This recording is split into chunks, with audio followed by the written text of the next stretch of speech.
BFM Business, Intégral Placement, idée de placement.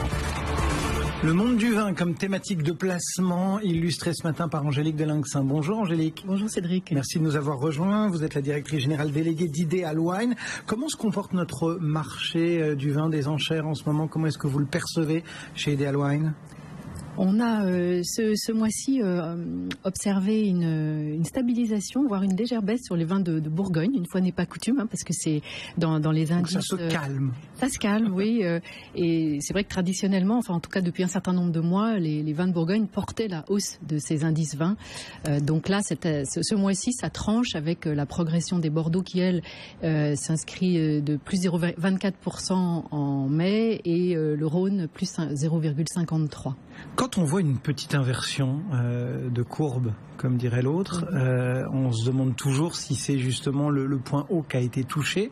Est-ce que là, pour le coup, on peut se dire que du côté des Bourgognes, on a peut-être atteint un pic et que désormais on amorce une phase de décrue?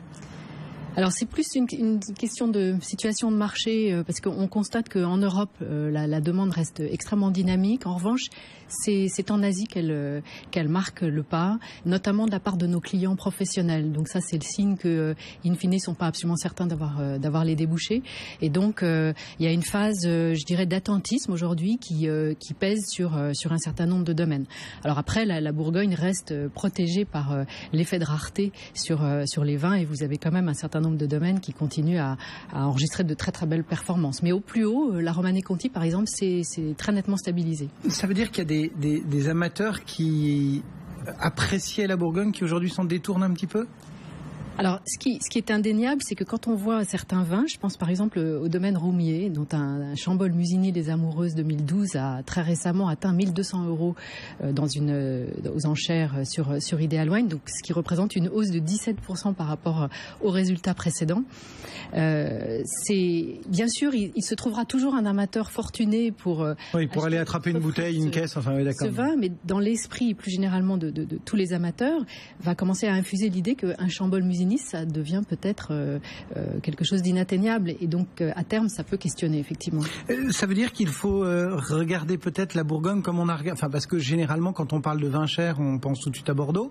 Il faut prendre la courbe de Bordeaux pour essayer de l'appliquer aujourd'hui à la Bourgogne. Alors en tout cas ce qu'on constate en ce moment, parce que on est au beau milieu de la campagne primeur sur le millésime 2015 à Bordeaux, donc très joli millésime avec un vrai intérêt, un intérêt qu'on n'avait pas vu depuis 4 ans, au cours des 4 dernières campagnes, puisque la dernière qui avait vraiment intéressé le grand public, c'était le millésime 2010. Donc là, effectivement, à Bordeaux, on continue à enregistrer des hausses assez significatives. C'est bon, ça marche. Cette campagne, pour l'instant, on est en moyenne sur des hausses de 25 à 30% par rapport au millésime 2014, avec même certains vins qui, je pense à Brane-Cantenac ou Pichon-Baron par exemple, qui sont à plus de 40% par rapport au prix de l'année dernière, plus de 50% même pour Château-Haut-Bailly. Est-ce que des hausses à plusieurs chiffres, on l'a compris, à plusieurs dizaines, c'est justifié aujourd'hui quand on a goûté, quand on a lu ce que donne ce millésime? Ce qui est certain, c'est que c'est vraiment un très joli millésime. On avait déjà eu l'occasion d'en parler. Après, si les domaines s'autorisent de telles hausses, c'est qu'ils ont la quasi-garantie d'écouler une bonne partie de leur production auprès des négociants et distributeurs qui vont revendre leur vin. Maintenant, on parle pas du client final. Le négociant, il connaît son client final aussi, non? Alors c'est qu'il pense qu'il y en a derrière. On est d'accord, ceux qui nous intéressent, mais qui vont être là pour acheter. Ça, c'est vraiment... Alors, il est peut-être un petit peu tôt encore pour tirer des conclusions de cette campagne, parce que tous les vins ne sont pas sortis en primeur, à commencer par les premiers crus classés. C'est une campagne d'ailleurs qui se distille goutte à goutte. On est déjà le 9 juin et tous les vins ne sont pas encore sortis. C'est pas très rapide comme campagne, comme s'il y avait il y a des tests qui se font sur le marché, donc c'est un petit peu tôt encore pour tirer des conclusions. Et puis en termes de prix, de toute façon, je pense que c'est difficile de porter un jugement aujourd'hui. Aujourd'hui, il y a de la demande, il y a des clients. Demain, il y a une vraie question qui se pose. Qu'est-ce qui va se passer demain? Et j'ai à cet égard... On boira toujours du Bordeaux, non? Alors, justement, moi, j'ai une petite histoire à vous raconter qui n'est pas si anecdotique que ça, puisque j'étais aux États-Unis il y a quelques temps et j'ai rencontré le nouveau meilleur sommelier du monde, qui est un Suédois de 31 ans. L'âge est assez important.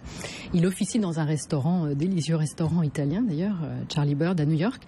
Et en regardant sa carte, il a une carte vraiment passionnante, très pointue, avec des maisons de champagne très confidentielles, des domaines même parfois difficiles à trouver en France, comme le domaine du Collier à Saumur-Champigny par exemple.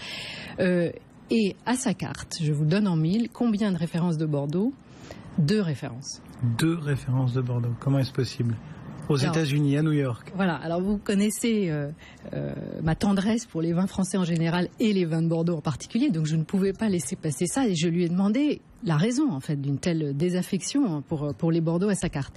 Et il m'a expliqué qu'il avait grandi dans son apprentissage du vin avec l'idée que les vins de Bordeaux étaient des vins trop chers, des pièces de musée qu'on regarde mais qu'on peut pas toucher. Et donc il a complètement exclu les Bordeaux. Donc ça peut nous paraître assez inconcevable. Donc, si on part de cet exemple-là, Angélique, ça veut dire que nous qui parlons à des investisseurs potentiels qui se disent tiens, j'achète pas forcément pour les boire ou pour avoir des pièces de musée, mais j'achète pour faire un placement. C'est-à-dire qu'en termes de placement aujourd'hui, Bordeaux, ça devient un peu une vieille valeur, quoi, du brick and mortar. Alors, c'est peut-être pas une réflexion à mener à très court terme, et pour 2 raisons. Parce que premièrement, il y a une question de liquidité. Aujourd'hui, les vins de Bordeaux continuent à représenter l'écrasante majorité de ce qui s'écoule dans les ventes aux enchères. Et ça, sur le plan mondial, hein, toute place d'enchères confondue, ce sont vraiment les vins de Bordeaux qui sont les plus faciles à revendre. Donc, c'est pas vraiment encore le sujet du jour. Et l'autre raison, c'est que la hausse des prix sur ce millésime 2015 rend extrêmement attractif des millésimes plus anciens. Si je prends par exemple l'exemple de Château Palmer, qui est sorti en primeur en 2015, il y a un jour ou deux, à 240 € hors taxe pour le particulier, ce qui va faire 288 € TTC à l'achat.